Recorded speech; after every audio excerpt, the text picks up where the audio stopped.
Alright guys, so let's do an update on the US economy. Everything is on borrowed time and the cracks are starting to show.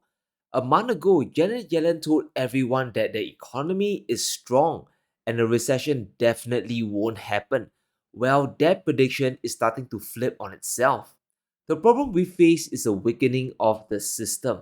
That despite the crazy amount of borrowing and spending from the Biden administration, everything is not going well. US GDP just had a revision and is looking really nasty. Q1 growth was revised down from 1.6% to only 1.3%. And this is a big drop considering the backdrop we are in. Consumers are spending less because inflation has finally taken its toll. We must look at the damage done during Biden's term. Income growth has only gone up by 2.9%, far lower than the average of 8.7%. Cumulative inflation is over 21%, 6 points higher than the average. People are earning less, but they are forced to spend even more to get less. As a result, people are doing massive cutbacks on discretionary spending. You might be paying more for food and gas, but buying that new car isn't going to happen. This situation simply isn't sustainable anymore. Biden is refusing to allow the economy to enter a recession, to just hit the reset button, the reset switch for organic recovery. Because if that happens, we all know what's going to happen. He'll lose the elections. But here's the big dilemma. We could be moving into one whether we like it or not, whether he likes it or not. The US deficit in 2024 will hit 5.6% of GDP, and in 2025 next year, this will hit 6.1% of economic output. Nearly 6% of the economy is running on borrowed money, but only 1.3% of GDP growth. The effects of deficit spending are beginning to wear off. There's a limited amount of money the government can borrow from investors, and when they borrow the money, it isn't being spent wisely. We aren't seeing public works like new Hoover dams or high speed rails that actually generate productive output. The money isn't being used to improve America's real economy. What we do have are more missiles, military bases, and ammunition spent on all these unproductive wars. And if you listen to the experts in Biden's inner circle, you know the US economy is in very deep trouble. They don't even know basic economics. The U.S. government can't go bankrupt because we can print our own money. It obviously begs the question, why exactly are we borrowing in a currency that we print ourselves? I'm waiting for someone to stand up and say, why do we borrow our own currency in the first place? A lot of times, at least to my ear with MMT, the language and the concepts can be kind of unnecessarily confusing, but there is no question that the government prints money and then it uses that money to the government clearly prints money. It does it all the time, and it clearly borrows. Otherwise, we wouldn't be having this debt and deficit conversation. So I don't think there's anything confusing there. Now, when you have gurus like this advising the president, it's no wonder the economy is falling apart. The US can't simply print money today without making inflation worse. They have to borrow them, and that is making bond yields trend higher, which isn't good. Since January, yields across the board have been rising. Whether it's the 10-year or the 2-year, they are both up by more than 50 basis points. And this is pushing borrowing costs higher for the world and locking up capital in the US Treasury. In other words, there's less money circulating around the economy. It's in the hands of the US government that is spending it on funding two conflicts and a subsidy war against China. Because this is unproductive spending, it locks the economy into a state of perpetual inflation.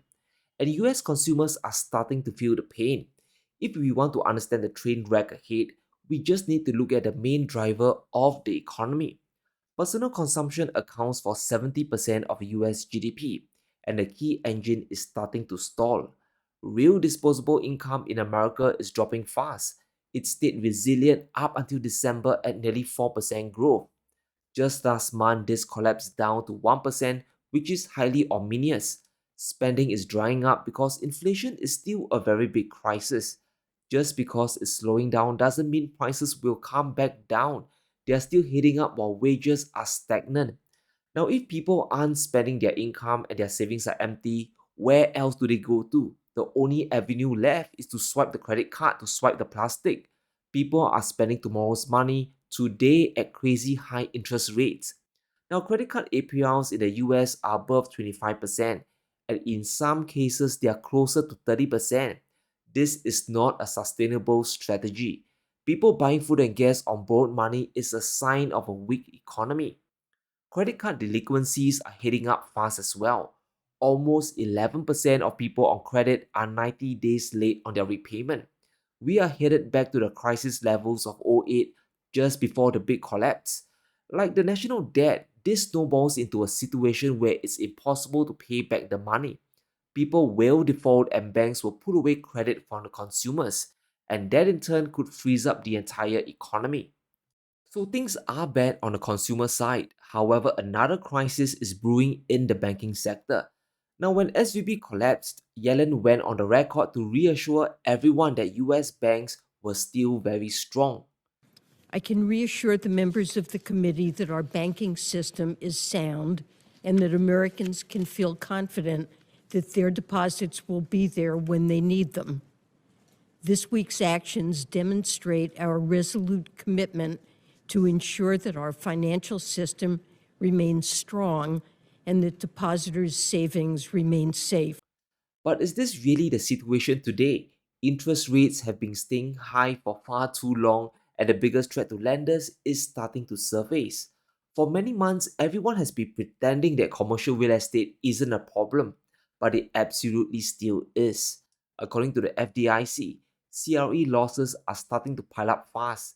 Lenders are down by another $39 billion, bringing the total damage to nearly $520 billion. Now, you might be thinking, does this even matter to me? Well, it does because the banks are still the lifeblood of the economy. If they get into trouble from CRE, lending will suddenly dry up across the board. You combine this with a weak consumer, it is a very serious problem. Wall Street is playing the extend and pretend game. They're extending the duration of the loan to bury the crisis, to avoid realizing the financial losses on their books. But the longer rates stay high from Biden's endless spending, the harder it is to pretend. Sooner or later, the losses will float to the surface and then it's all game over. In a shocking piece, banks are sitting on even more systemic risk than we thought. Their exposure to CRE is 40% higher if we factor in debt from REITs. REITs are companies that operate commercial real estate. They are obligated to pay huge amounts of dividends each year. And to fund the payments, sometimes they take on a lot of debt. They borrow money from others to pay their investors. And where does this debt come from? Well, it's being funded by the big commercial banks. Because of this funding in yellow and pink, US banks have a bigger exposure to CRE that's hidden. When interest rates continue to stay high, this becomes a clear problem. It pushes REITs closer towards defaulting on the loans because income is dropping while interest payments are going up.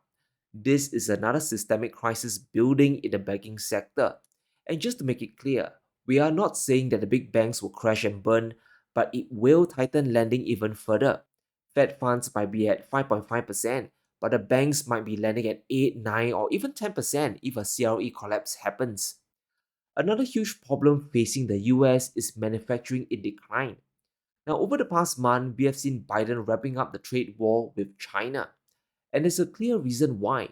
China's industrial push is draining away demand for US goods. Beijing has an integrated supply chain, cheap energy, lower interest rates, and skilled labor, and that allows them to compete against the US and win. As a result, US factory activity contracted in May last month. The PMIs are down and new orders have hit the lowest level in 2 years. The decline is getting worse. The environment in the US is simply anti industry. Biden spending billions to fight China and imposing tariffs won't really change the underlying crisis. There has to be a structural change. While this happened, China's manufacturing PMI hit its highest point in 2 years. It's a big sign that orders are coming in and Beijing is exporting their way out of a crisis. They aren't just pushing out a ton of EVs, China manufactures a ton of products. Now, if Amazon ships everything to the world, the Chinese makes all the stuff for Amazon to deliver. Smartphones alone accounted for $137 billion. Next are laptops and lithium ion batteries. EVs are near the bottom, just under furniture. Trying to punish China isn't going to change this dynamic.